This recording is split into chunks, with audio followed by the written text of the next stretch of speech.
Hi friends, welcome to Sham institute daily current affairs. Okay, May 20, 2024 నాటి current affairs చూద్దామండి. So మరి మే 2024 current అఫైర్స్లో ఉన్న కొన్ని హెడ్లైన్స్ చూద్దాం. సో మనకి సేలా టన్నెల్. మరి సేలా టన్నెల్ ఒక రికార్డ్ వచ్చింది. సేలా టన్నెల్ అంటే ఇప్పుడు అరుణాచల్ ప్రదేశ్లో నిర్మించడం జరిగింది. చాలా వ్యూహాత్మకమైనటువంటి జంట సొరంగాలు, ఇవి 2 సొరంగాలు ఉంటాయి. సో మరి ఈ జంట సొరంగాలకు ఒక రికార్డు వచ్చిందనమాట. అంటే సముద్ర మట్టానికి ఎత్తైన ప్రాంతాల్లో బార్డర్స్ రోడ్ ఆర్గనైజేషన్ వాళ్ళు ఎంతో ప్రతిష్టాత్మకంగా తీసుకొని దీన్ని నిర్మించడం జరిగింది.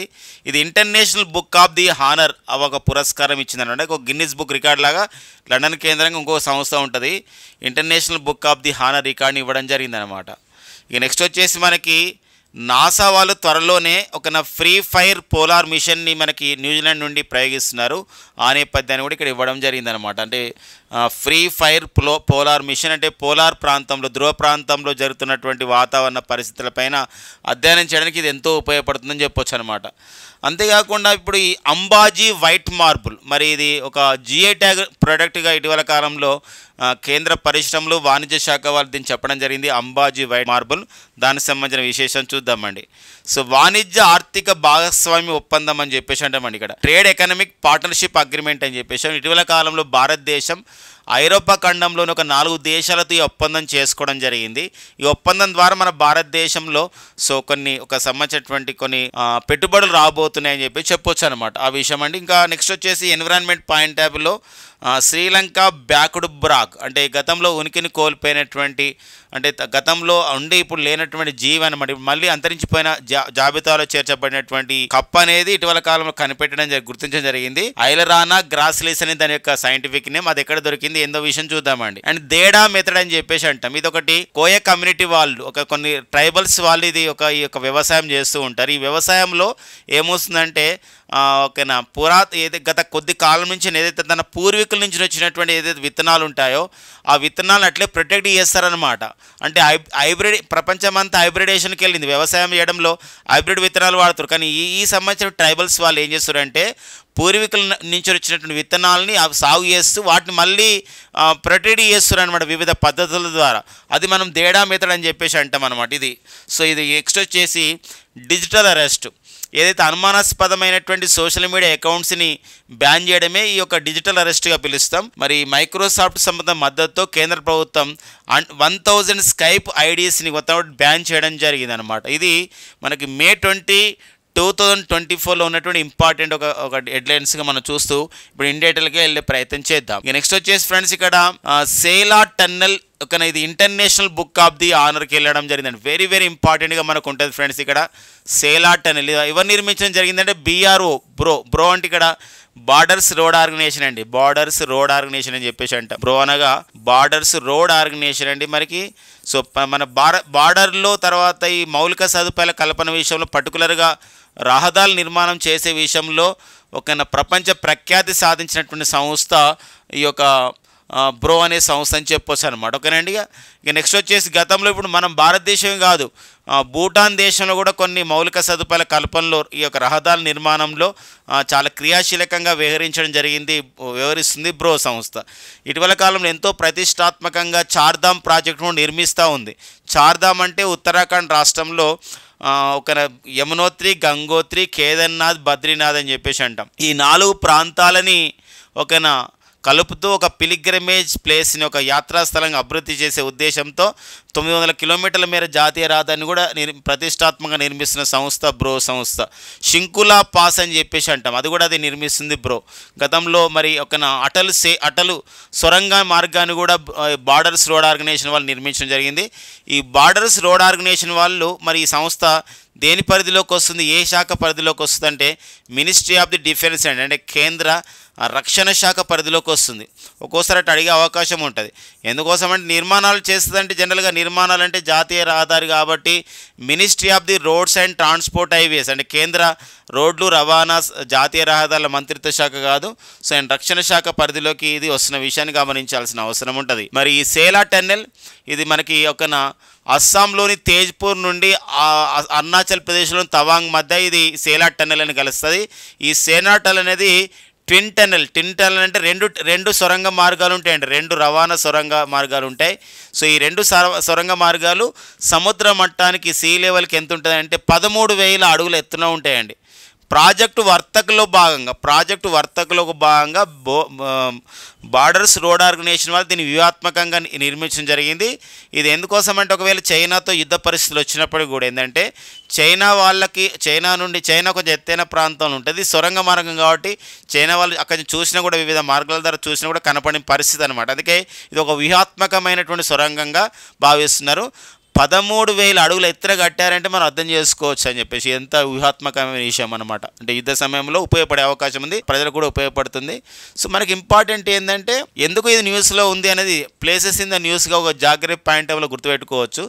సేలా టనల్ అనేది ఇది ఒక international book of honour award వచ్చింది, లండన్ కేంద్రంగా పనిచేస్తున్న సంస్థ. ఇది అస్సాంలోని తేజ్పూర్ నుండి, ఇక్కడ వైమానిక స్థావరం కూడా ఉంటుంది.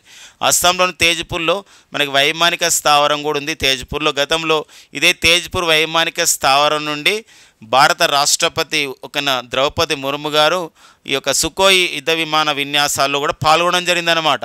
సో మరి తవాంగ్ ప్రాంతం, అరుణాచల్ ప్రదేశ్లో తవాంగ్ ఎంతో క్రియాశీలకమైనటువంటి ప్రాంతం.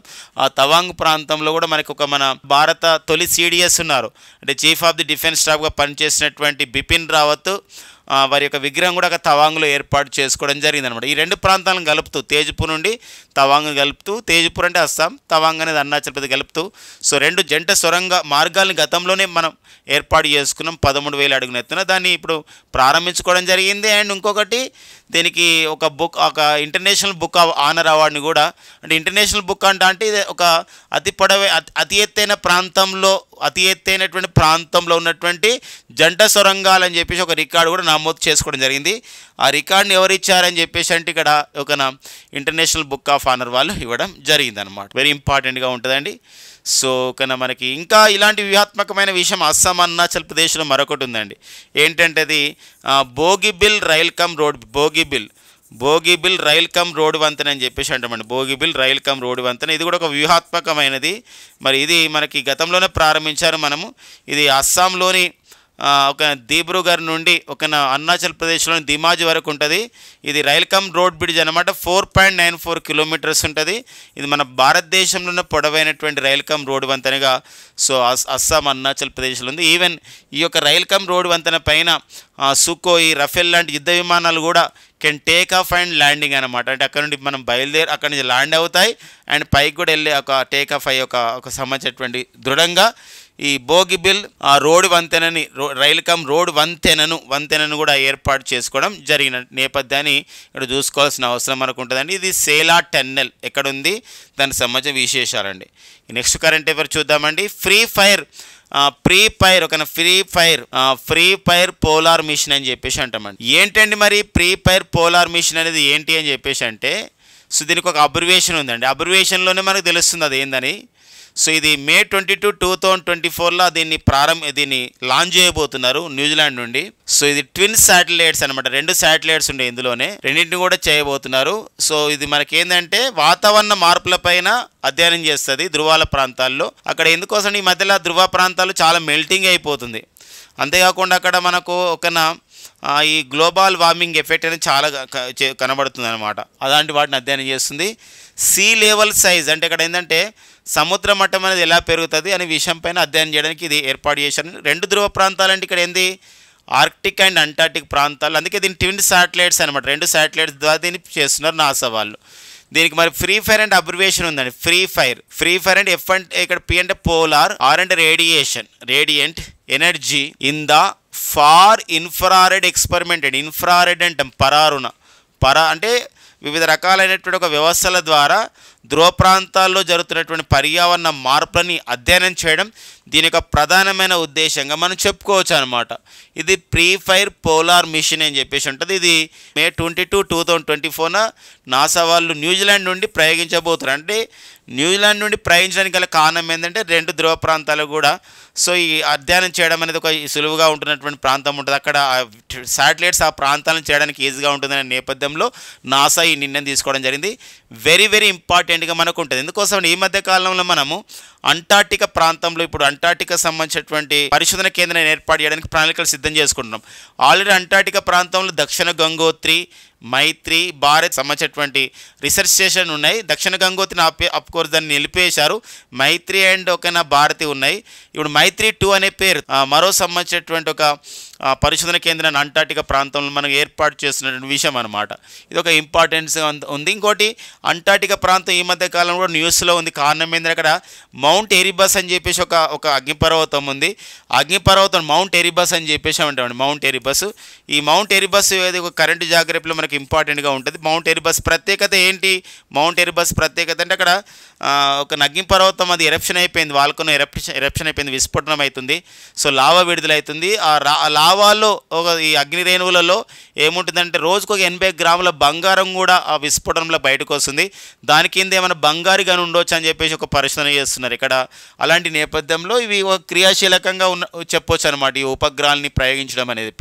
కాబట్టి ఇక్కడ అడగవచ్చు, ఆర్కిటిక్ మరి అంటార్టికా ప్రాంతాల్లో ఆర్కిటిక్ అంటార్టికా ప్రాంతాలలో ఈ వాతావరణ అధ్యయనం గురించి, వాతావరణ మార్పుల అధ్యయనం గురించి, అక్కడ ఉన్న సముద్రం యొక్క నీటి మట్టాల గురించి అధ్యయనం చేయడానికి సో మరికి ప్రీఫైర్ పోలార్ మిషన్ని ఆవిష్కరించిన దేశం ఏది?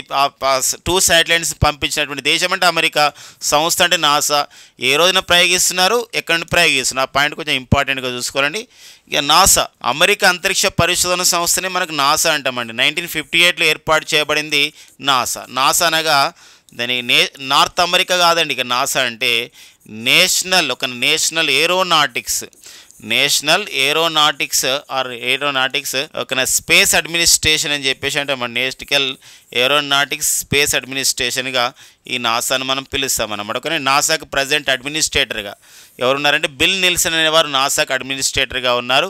సో మరి బిల్ నిల్సన్ మరి అంటే మన దగ్గర ఇప్పుడు ఇస్రో అంటాం అనుకోండి, ఇస్రో చైర్మన్ అంటే సోమనాథ్ అని పిలుస్తాం, శ్రీధర సోమనాథ్. అదే నాసాకు అధిపతిని మనం అడ్మినిస్ట్రేటర్గా అంటారు, అతని పేరు బిల్ నిల్సన్. ఈ మధ్యలో మనకి సోమనాథ్ కూడా న్యూస్లో ఉన్నాడు, సోమనాథ్. సో భారతదేశంలో ఆలయాలు చాలా ఉన్నాయి. ఈ ఆలయాలలో లైబ్రరీలుగా ఆలయాలుగా ఎట్లయితే ఉన్నాయో ఆలయాలకు వెళ్తున్న వారు అక్కడ దర్శించుకొని తర్వాత అక్కడ ఒక సంబంధించిన గ్రంథాలయాలు కూడా ఏర్పాటు చేస్తే బాగుంటుంది, లైబ్రరీని ఆలయాలు ఏర్పాటు చేస్తే బాగుంటుందని ఒక వ్యాఖ్యను కూడా చేయడం జరిగింది సోమనాథ్ గారు. అలా మనకు న్యూస్లో ఉన్నారు.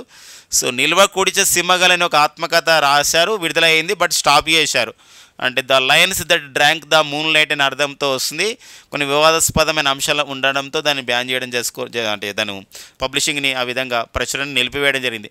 నిల్వ కూడిచే సింహగల్ అనేది ఎవరి యొక్క ఆత్మకథ అంటే శ్రీధర సోమనాథ్ గారి యొక్క ఆత్మకథ. పిఎం నంబియార్ కేరళ రాష్ట్రం ఇచ్చే అవార్డు, పిఎం నంబియార్ అవార్డు కూడా వీరు పొందడం జరిగిందండి. సో ఇది మనకు ఒక ఇంపార్టెన్స్గా ఉంటుంది.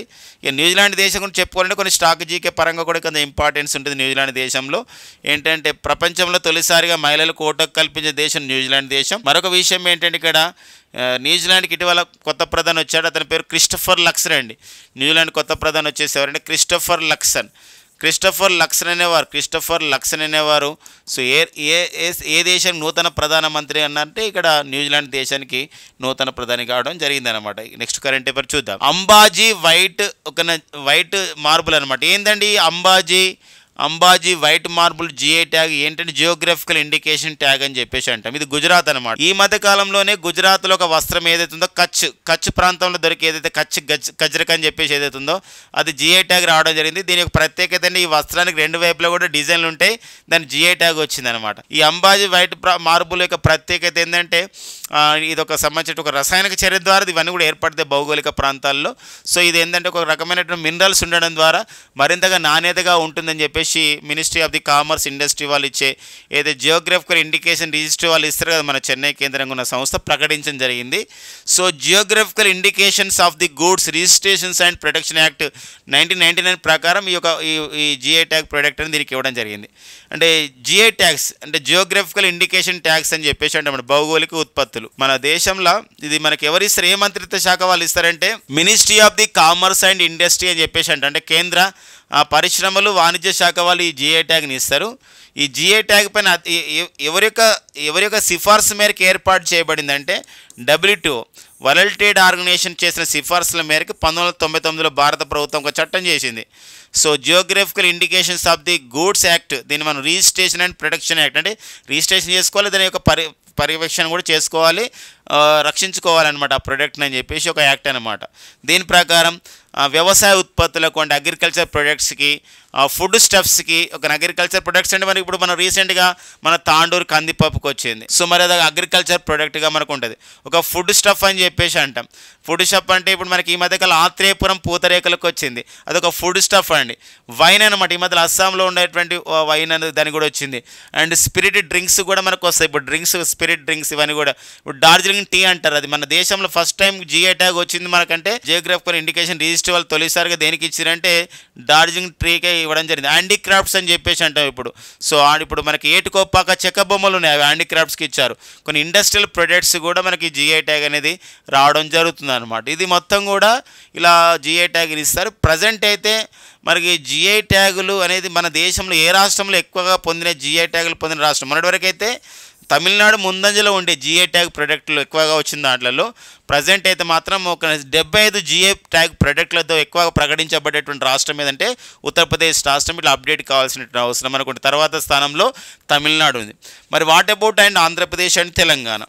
ఆంధ్రప్రదేశ్లో మనకి 19వ జిఐ ట్యాగ్ ప్రోడక్ట్ వచ్చేసి మనకి ఆత్రేయపురం పూతరేకులు అయితే, 20వ జిఐ ట్యాగ్ ప్రోడక్ట్ వచ్చేసి నరసాపురంలో ఉన్నటువంటి ఒక కాటన్ సంబంధించినటువంటి ఒక వస్త్రాలు అనమాట. అండ్ తెలంగాణ చూసినట్లయితే 16వ తెలంగాణలో 16th జిఐ ట్యాగ్ ప్రోడక్ట్ వచ్చేసి తాండూరు రెడ్ గ్రామ్, తాండూరు కందిపప్పు అయితే. వెరీ రీసెంట్గా మనకి ఈ యొక్క పాత బస్సులో ఉన్నటువంటి లక్కా గాజులు అండి, లక్కా గాజులకు రావడంతో తెలంగాణలో జిఐ ట్యాగుల సంఖ్య ఎంతకు చేరిందంటే 17. మరి రెండు తెలుగు రాష్ట్రాలు కలిపి జిఐ ట్యాగులు ఎన్ని వచ్చినాయంటే 37 వచ్చినాయి. సో ఈ విషయం గమనించాలి. ఇది అంబాజీ వైట్ మార్బుల్ అండి. ఇటీవల ఇలా అడిగే అవకాశం ఉంటుంది ఫ్రెండ్స్, ఏంటంటే అంబాజీ వైట్ మార్బుల్కి జిఐ ట్యాగ్ వచ్చింది. ఈ అంబాజీ వైట్ మార్బుల్ ట్యాగ్ అనేది ఏ రాష్ట్రంలో ప్రసిద్ధి అంటే గుజరాత్ రాష్ట్రంలో ప్రసిద్ధి. గుజరాత్ రాష్ట్రంలో ప్రసిద్ధి అనే విషయం గమనించాలి. ఒకసారి డైరెక్ట్ కూడా రావచ్చు. జిఐ ట్యాగ్లో జిఐ అంటే ఏంటి, లేదా జిఐ ట్యాగ్ ప్రొడక్ట్స్ అనేది ఏ అంతర్జాతీయ సంస్థ సూచన మేరకు ఇస్తారని WTO వరల్డ్ ట్రేడ్ ఆర్గనైజేషన్ 1995లో ఏర్పాటు చేయబడేటువంటి సంస్థ.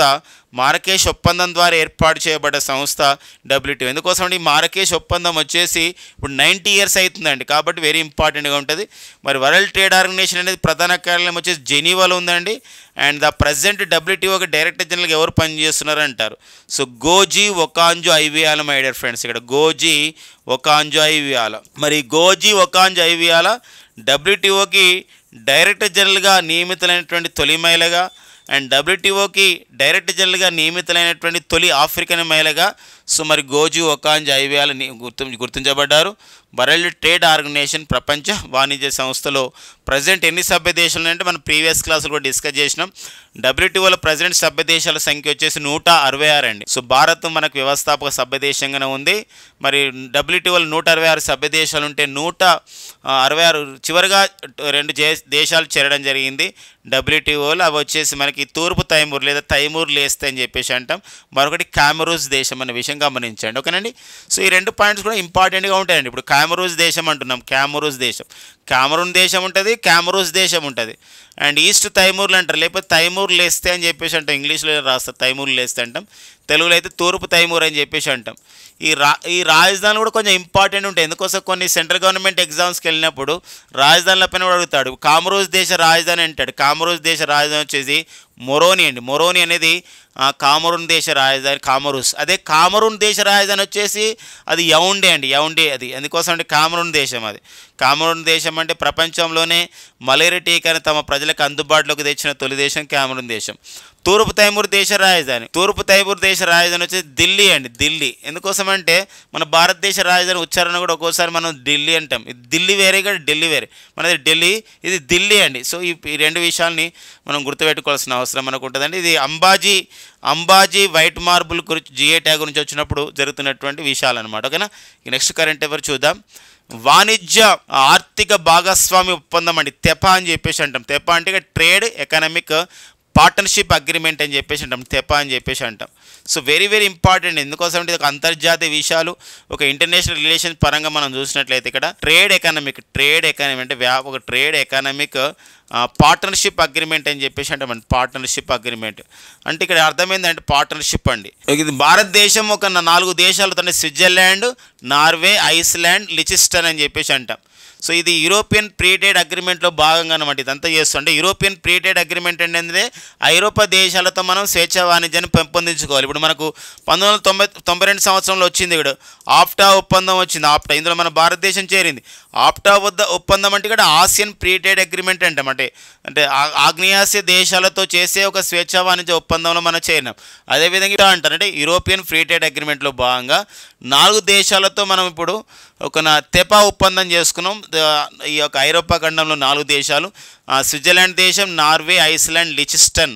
ఈ దేశాలు ఏమైంది రానున్నటువంటి 15 సంవత్సరాల కాలంలో మన భారతదేశంలో ఈ 4 ఐరోపా దేశాలు ఏం చేస్తాయంటే ఇక్కడ $100 బిలియన్ పెట్టుబడులు పెడతాయండి. $100 బిలియన్ పెట్టుబడులు ఇన్వెస్ట్మెంట్ చేయబోతుంది. తద్వారా సో మనకు ఒక పెట్టుబడులు వస్తాయి, కొన్ని పరిశ్రమలు వస్తాయి, తద్వారా ఉపాధి వస్తుంది, తద్వారా సో మనకి ప్రొడక్ట్స్ అనేది కూడా వస్తాయి. సో ఇది మొత్తం కూడా మనీ అనేది ఫ్లోటింగ్ అవుతుంది. దీని విషయం అనమాట వెరీ వెరీ ఇంపార్టెంట్గా మనకు ఉంటుంది.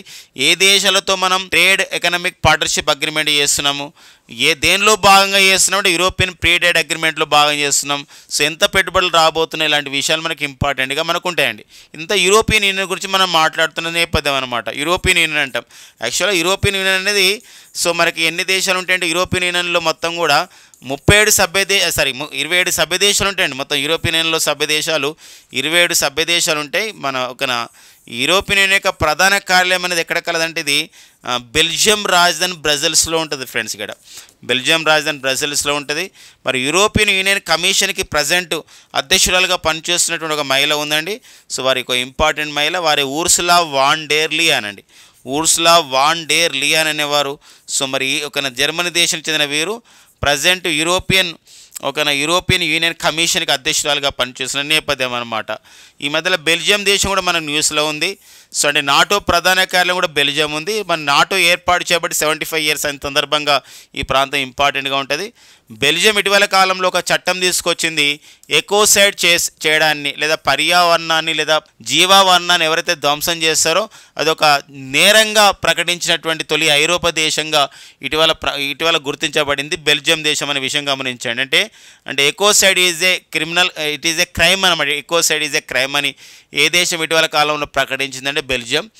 బెల్జియంని మనం కాక్పిట్ ఆఫ్ యూరోప్ అని చెప్పేసి అంటామండి. Cockpit of Europe. So cockpit of Europe అని చెప్పేసి ఏ దేశాన్ని పిలుస్తారని చెప్పేసి అంటే ఇది సో బెల్జియంని కాక్పిట్ ఆఫ్ యూరోప్గా పిలుస్తామన్నమాట. ఓకేనండి. ఇక నెక్స్ట్ కరెంట్ అఫైర్ చూద్దాం ఫ్రెండ్స్. ఇక్కడ ఐలరానా గ్రాసిలిస్ అంటే ఇది శ్రీలంక బ్యాక్డ్ ప్రాగ్. ఇది మన కౌండిన్య అరణ్యంలో అంటే ఇది మనకి తూర్పు కనుమల్లో భాగంగా ఉంటుంది ఇది. సో ఈ తూర్పు కనుమల్లో ఉన్నటువంటి ఈస్టర్న్ ఘాట్స్ అని చెప్పేసి అండి. ఈస్టర్న్ ఘాట్స్లో ఇది మనకు జువలాజికల్ సర్వే ఆఫ్ ఇండియా వాళ్ళు దీన్ని గుర్తించడం జరిగిందండి.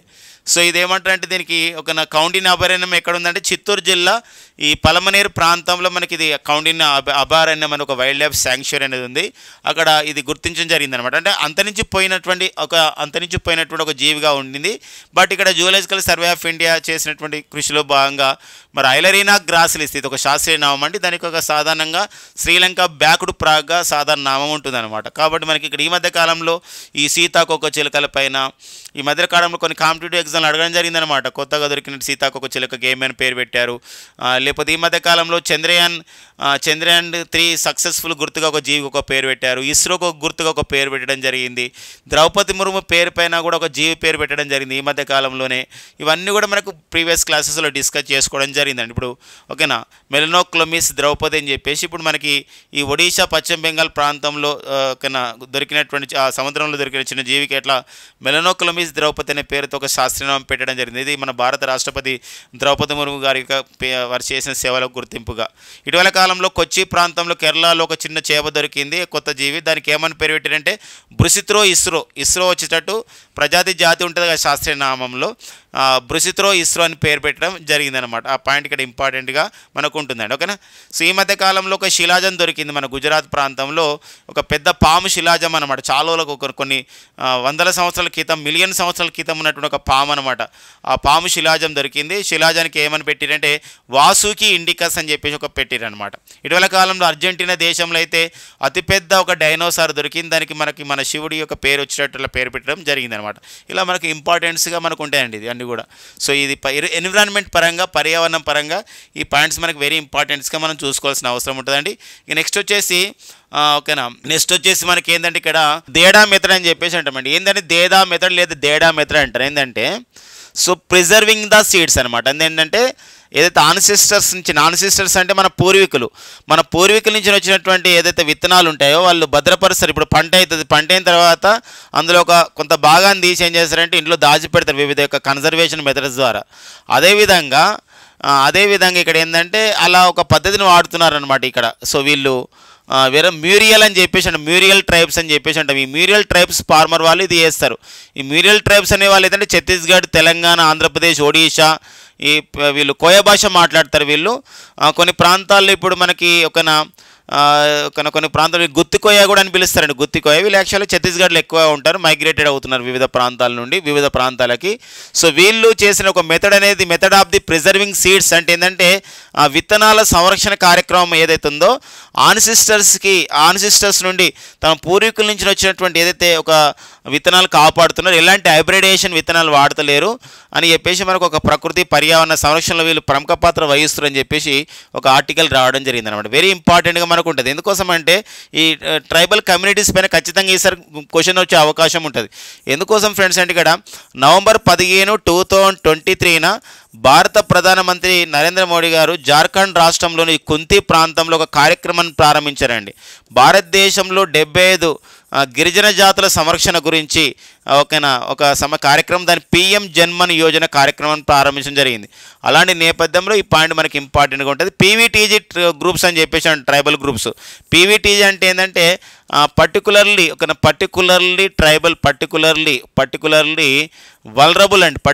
వల్నరబుల్ ట్రైబల్ గ్రూప్స్ అని చెప్పేసి అంటామండి. వల్నరబుల్ ట్రైబల్ గ్రూప్స్ అని చెప్పేసి అంటాం. వాళ్ళకు సంరక్షణ గురించి ఈ కార్యక్రమం ఉంది కాబట్టి ట్రైబల్స్ పైన మనం ఖచ్చితమైన బిట్స్ని ఎక్స్పెక్ట్ చేయొచ్చు. మరి పిఎం జన్మన్ అని చెప్పేసి అంటున్నాం. పిఎం జన్మన్ అంటే ప్రధానమంత్రి జనజాతి ఆదివాసీ న్యాయ మహా అధినియం అని చెప్పేసి అంటామండి. ప్రధానమంత్రి జనజాతి ఆదివాసీ న్యాయ మహా అధినియంగా దీన్ని పిలుస్తామన్నమాట. సో ఇంపార్టెన్స్గా ఉంటుంది. ఈ మధ్యకాలంలో దేడా మెథడ్ అనేది లేదా దేదా అంటారు. దేదా మెథడ్ అంటాం, లేదా దేడా మెథడ్ అని అంటాం. ఈ పద్ధతి దేనికి సంబంధించి అంటారు ఏంటంటే ఇక్కడ విత్తనాల సంరక్షణ అండి. పురాతనమైనటువంటి పూర్వీకుల విత్తనాలను ఎట్లే సంరక్షిస్తూ ఉంటారు. అంటే ఏంటంటే విత్తనాలు సేకరిస్తారు. విత్తనాలు ఒక సంబంధించినటువంటి ఒక కవర్లో కాకుండా, పాలిథిన్ కవర్లో కాకుండా ఈ యొక్క ఆకులలో భద్రపరుస్తారు. ఆకుల్లో పర్టికులర్గా లెమన్ అనే జాతులకు సంబంధించిన ఆకులు ఉంటాయి. ఎందుకో ఎలాంటి చీడపీడ పురుగులు రాకుండా అలా మళ్ళీ ఆ విత్తనాలని మళ్ళీ వ్యవసాయంలో యూజ్ చేస్తారు.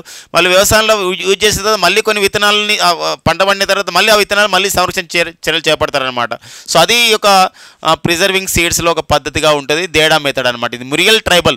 ఏ ట్రైబల్ అంటే మురియల్ ట్రైబ్ వాళ్ళు చేస్తారు. ఇది ఏ ప్రాంతంలో అంటే మన దగ్గర గుత్తికోయ కూడా అంటారు వీళ్ళని. కొన్ని ప్రాంతాలు ఛత్తీస్గఢ్, తెలంగాణ, ఆంధ్రప్రదేశ్, ఒడిశా రాష్ట్రాలు ఫేమస్. వీళ్ళు కోయా భాష మాట్లాడతారు అన్నమాట. కోయా భాష ఓకేనండి. వెరీ వెరీ ఇంపార్టెంట్గా ఈ సంబంధించిన విషయం ఉంటుంది. మన భారతదేశంలో 75 రకాల గిరిజన జాతులని సంరక్షణ అంటే వాళ్ళకి ఆరోగ్యము అండ్ విద్య అండి, రెండు ఇంపార్టెంట్. అంటే హెల్త్ అండ్ ఎడ్యుకేషన్ ఇవ్వాలి అనే ప్రధానమైన ఉద్దేశంతో గిరిజనులకి నవంబర్ 15, 2023 ప్రారంభించిన కార్యక్రమమే ప్రధానమంత్రి జనజాతి ఆదివాసీ న్యాయ మహా అధినియం ప్రోగ్రాం అనమాట. నవంబర్ 15 ఎందుకు స్టార్ట్ చేశారంటే ఇది జార్ఖండ్ రాష్ట్ర ఆవిర్భావ దినోత్సవం నవంబర్ 15. మరో వెరీ ఇంపార్టెంట్ ఉంది ఏంటంటే బిర్సా ముండా. మరి గిరిజనుల సంక్షేమం గురించి పోరాటం చేసిన ఒక యోధుడు మరి బిర్సా ముండా గారి జయంతి నవంబర్ 15. సో ఇది జనజాతి గౌరవ దినోత్సవంగా, జాతీయ గిరిజన గౌరవ దినోత్సవంగా, నేషనల్ ట్రైబల్ ఫ్రైడ్ డేగా, జాతీయ జనజాతీయ గౌరవ దినోత్సవంగా, జాతీయ గిరిజన గౌరవ దినోత్సవంగా నవంబర్ 15 మనం జరుపుకుంటున్నాం అనమాట. ఓకే, నెక్స్ట్ కరెంట్ పేపర్ చూద్దామండి. 1000 స్కైప్ ఐడీస్ ఏం చేసినా డిజిటల్ అరెస్ట్ చేశారు. ఎందుకోసం అంటే ఆన్లైన్ ఇంటిమిడేషన్ అంటే ఆన్లైన్లో మోసం చేయడం. ఇంటిమిడేషన్ అంటే ఆన్లైన్ మోసాలు. ఈ మధ్యకాలంలో ఆన్లైన్ మోసాలు జరుగుతున్నాయి. బ్లాక్ మెయిల్ జరుగుతుంది, ఎక్స్టార్షన్ జరుగుతుంది. ఎక్స్టార్షన్ అంటే సంబంధించినటువంటి వాళ్ళని వేధిస్తున్నారు, ఎక్స్ట్రాక్షన్ చేస్తున్నారు, ఫిషింగ్ చేస్తున్నారు, అంటే సమాచారాన్ని దొంగిలిస్తున్నారు, ఫిషింగ్ అని చెప్పేసి అంటాం. ఇవన్నీ సైబర్ బుల్లింగ్ అని చెప్పేసి అంటాం. ఇవన్నీ జరుగుతున్నాయి అన్నమాట. ఇలాంటి అప్పుడు ఈ యొక్క కొందరు ఏంటంటే ఫిషింగ్లో ఏం చేస్తారంటే, ఫిషింగ్ అంటే చేపలు పట్టడం కాదు, ఇక్కడ ఫిషింగ్ అంటే పిఐఎఫ్ కాదండి, పిఐఎస్హెచ్ఐ అని. ఫిషింగ్ అంటే ఇక్కడ ఏంటంటే ఒక సంబంధించినటువంటి ఒకటి మనకి ఒక మెసేజ్ని మనకు ఫార్వర్డ్ చేస్తారు. ఆ మెసేజ్ మనం ప్రెస్ చేసినట్లయితే మన దగ్గర ఉన్న సమాచారం అంతా దొంగలించుకొని పోతారు అనమాట, ఓటీపీతో సహా. అలాంటిది చేస్తారు. వీటినన్నింటినీ కొందరు చేస్తారని చెప్పేసి నిఘా పెట్టారు కేంద్ర ప్రభుత్వం. Ministry of the home affairs వాళ్ళకి నిఘా పెట్టేసి మైక్రోసాఫ్ట్ సహాయంతో 1000 స్కైప్ ఐడీస్ మన భారతదేశం ఇటీవల కాలంలో వాటిని నిషేధించారనమాట, డిజిటల్ అరెస్ట్ చేసిరనమాట. వాళ్ళు డిజిటల్ అరెస్ట్ అంటే ఏంటంటే ఆ ఖాతాలని ఏం చేయడం అంటే ఖాతాలని ఆ విధంగా వాళ్ళు మళ్ళీ యూజ్ చేసుకోకుండా చేయడం అనమాట, నిషేధిత జాబితాలో పెట్టడం జరిగింది. కాబట్టి ఇటీవల కాలంలో ఈ క్రింది ఏ సోషల్ మీడియాకు చెందిన 1000 ఐడీస్ని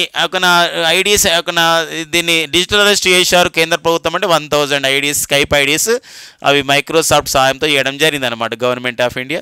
అంతేకాకుండా మన కేంద్ర హోం వ్యవహారాల శాఖ అంటే ministry of the home affairs వాళ్ళు కూడా సైబర్ నేరాలపైన అరికట్టడానికి 1930 అనే ఒక హెల్ప్లైన్ నెంబర్ కూడా ప్రారంభించారు. ఎవరైతే సైబర్ నేరాలు జరుగుతున్నాయని భావిస్తారో లేదా తమ మోసపోయినట్టు భావిస్తారో ఆన్లైన్లో, వెంటనే 1930 ఒక హెల్ప్లైన్ సెంటర్కి ఫోన్ చేయాలి. విదిన్ ద 1 అవర్లో చేసిరనుకోండి, దాన్ని మనం గోల్డెన్ అవర్ అని చెప్పేసి అంటాం. దానిలో చాలా వరకు కూడా మనము రికవరీ చేసుకోవచ్చు అమౌంట్. ఇది కేంద్ర ప్రభుత్వం అధికారికంగా ప్రకటించడం జరిగిందనమాట. సైబర్ నేరాలు హెల్ప్లైన్ నెంబర్గా 1930 ఉంటుందండి. ఇక Swachhata Pakhwada ministry of the development of north eastern region అని చెప్పేసి అంటే కేంద్ర ఈశాన్య రాష్ట్రాల అభివృద్ధి మంత్రిత్వ శాఖ అని చెప్పేసి అంటాం. మరొకసారి చూడండి, ministry of the development of north eastern region అని చెప్పేసి అంటామండి. Ministry of development of north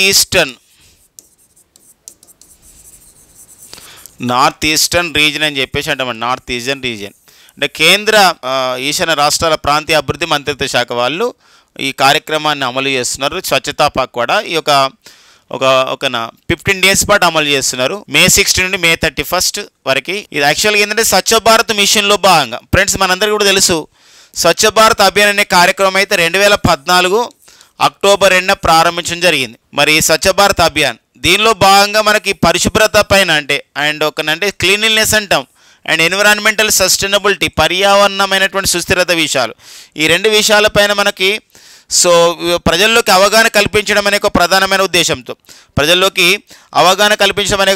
ఉద్దేశంతో మరి స్వచ్ఛతా పక్వాడా అనే కార్యక్రమాన్ని ఈశాన్య రాష్ట్రాలు అమలు చేస్తున్నారు అనమాట. మరి స్వచ్ఛ భారత్ మిషన్లో భాగంగా 2016లో ఏప్రిల్ 1 కార్యక్రమాన్ని ప్రారంభించారు. ఏది స్వచ్ఛతా పక్వాడా కార్యక్రమాన్ని. వెరీ ఇంపార్టెంట్ అండి. ఇలా అడుగుతాడు, ఈశాన్య రాష్ట్రాల్లో అంటే నార్త్ ఈస్టర్న్ స్టేట్స్లలో to promote the cleanliness and environmental sustainability which of the scheme launch అని చెప్పేసి అన్నప్పుడు ఇక్కడ స్వచ్ఛతా పక్వాడా ఇప్పుడంటే అది స్వచ్ఛ భారత్ మిషన్లో భాగంగా 2016 ఏప్రిల్లో ప్రారంభిస్తే 15 డేస్ ఒక కార్యక్రమం, ఒక అవేర్నెస్ ఏర్పాటు చేశారు ఈశాన్య రాష్ట్రాల్లో ఈ సంవత్సరం May 16 నుండి May 31, 2024.